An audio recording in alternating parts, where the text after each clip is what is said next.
My name is Daniel Harris, and the day my father's will was read, my life split in two. I sat in that office beside my half-brother, Michael, and my girlfriend, Sophia, waiting to hear the words that would shape our futures. The lawyer began with Michael, announcing that he would inherit my father's construction company in Texas, a business worth more than $2 million.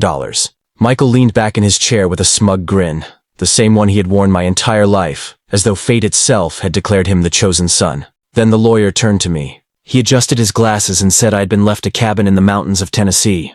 Old, forgotten, maybe worth $60,000 at best. The silence that followed was louder than words. Michael's grin widened, and I felt the weight of my father's final judgment pressing down on me. Before I tell you what happened when I finally walked into that cabin, and the shocking secret I uncovered that would change everything, make sure you hit subscribe and tell me in the comments where you are watching from. You will not want to miss how betrayal and revenge collide in this story. On the ride home from the will reading, the silence in the car felt unbearable. Sophia sat in the passenger seat with her arms folded tightly across her chest. For a moment, I thought maybe she would comfort me. Tell me that the cabin could still be something. That maybe my father had a reason for what he did. But instead, she turned her head toward the window, let out a bitter laugh, and finally said the words that cut deeper than any knife. You are a loser, Daniel. Michael got a company. You got rotting wood in the mountains. Do you see the difference? Her words echoed the very fear I had been fighting since childhood. Growing up, I had always lived in Michael's shadow. My father, Thomas Harris, had built his empire with his own two hands, and he poured all of his pride and energy into my half-brother. Michael was the one who went with him to construction sites. Michael was the one who learned the business, and I was the quiet son who stayed with my mother after the divorce, watching from the sidelines, wondering if my father ever truly saw me. I thought about every birthday visit, every holiday dinner, when my father's eyes would light up for Michael, but glance over me as though I was a ghost. Sitting in that car, I realized the inheritance wasn't just about money. It was about legacy, and to my father, I had none. When we finally pulled into my driveway, Sophia didn't even wait for the car to stop fully before getting out. She slammed the door behind her and muttered something under her breath. I stayed behind the wheel, gripping it so hard my knuckles turned white. For years I had tried to prove I was more than a shadow, and now, with one stroke of a pen, my father had declared his final verdict. But what none of them knew was that the cabin my father left me, the one everyone called worthless, was hiding something unimaginable. I had no idea yet, but that lonely stretch of Tennessee land was about to turn my entire life upside down. The drive to Tennessee felt endless. Mile after mile of winding roads through thick forests gave me too much time to think. Sophia hadn't spoken to me since the night of the will reading. By the time I dropped her at her apartment, I could see it in her eyes. She was done with me. I was no longer a man with potential. I was just a man with a shack. When I finally turned off the main road and pulled up to the cabin, disappointment settled over me like a heavy fog. It looked exactly how I feared. The wood was weathered and gray. The roof sagged in places. The porch creaked under my weight as I stepped onto it. This was what my father had left me. His final statement to the world about my worth. I pushed the door open, and a wave of stale air rushed out. Dust hung in the sunlight like tiny ghosts. Inside, the furniture was old, covered with sheets that hadn't been moved in years. Every corner whispered neglect. For a moment, I thought maybe Sophia was right. Maybe this really was nothing but trash. But then I noticed something strange. At the far end of the room, the floorboards didn't quite line up. They seemed newer than the rest, as if someone had replaced them recently. Curiosity tugged at me. I knelt down and ran my hand across the wood. My fingers brushed over a small notch, almost invisible, like a hidden latch. I froze. My father was a builder. He knew wood. He knew structure. If he had left something here, maybe it wasn't an accident. My heart pounded as I pressed against the latch. The board shifted slightly, just enough to confirm my suspicion. There was something beneath this cabin. I stood slowly, scanning the room, a chill creeping up my spine. For years, I had believed my father saw me as worthless. But what if this cabin was not rejection? What if it was the opposite, a test, or even a message only meant for me? I didn't know it yet, but that uneven floorboard was the first crack in a secret that would change everything. My hands trembled as I pried at the hidden latch. The floorboard lifted with a groan, releasing a draft of cool, earthy air. Beneath it was a narrow opening, just wide enough for me to slip through.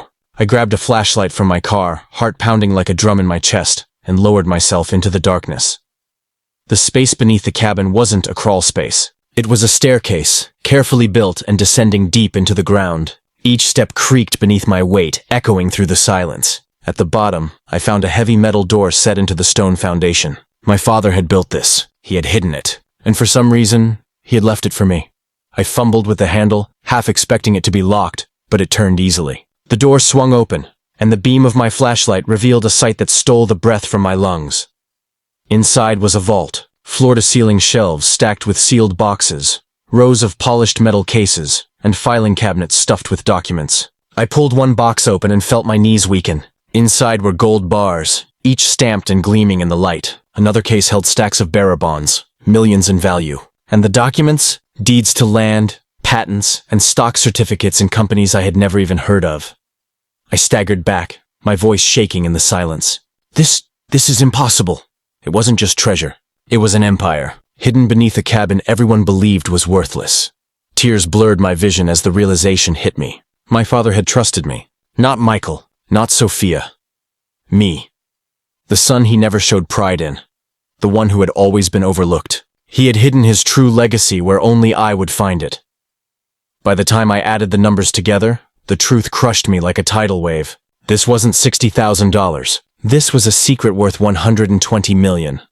And for the first time in my life, I felt my father's voice in my heart. Daniel, I believed in you all along.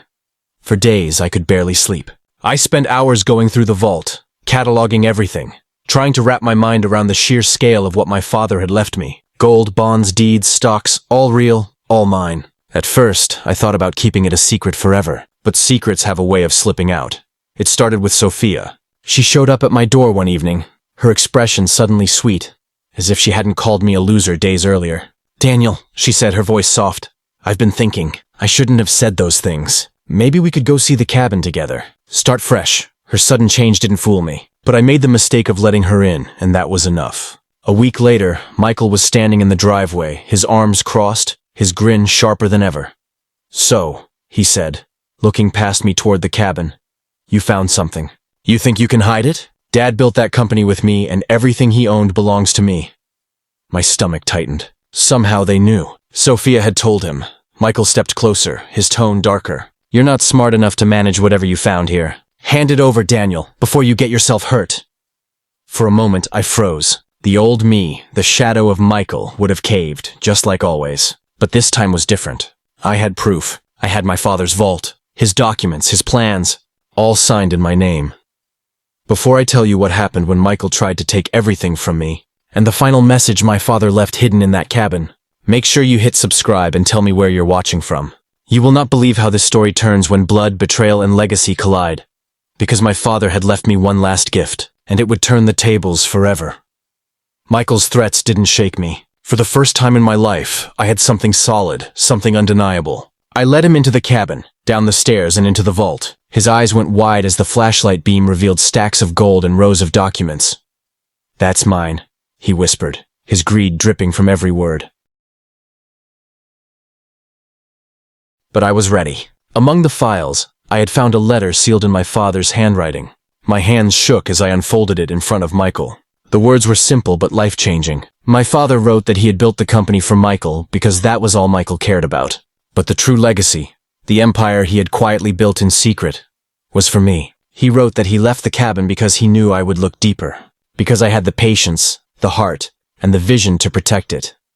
I looked at Michael, whose face twisted with rage, and Sophia, who stood behind him with guilt written across her eyes. For once I didn't feel small. I didn't feel forgotten. They walked away with nothing, and I walked out of that cabin with more than wealth. I walked out with my father's final words echoing in my heart. I am proud of you, Daniel. Sometimes what looks like trash is the greatest treasure of all.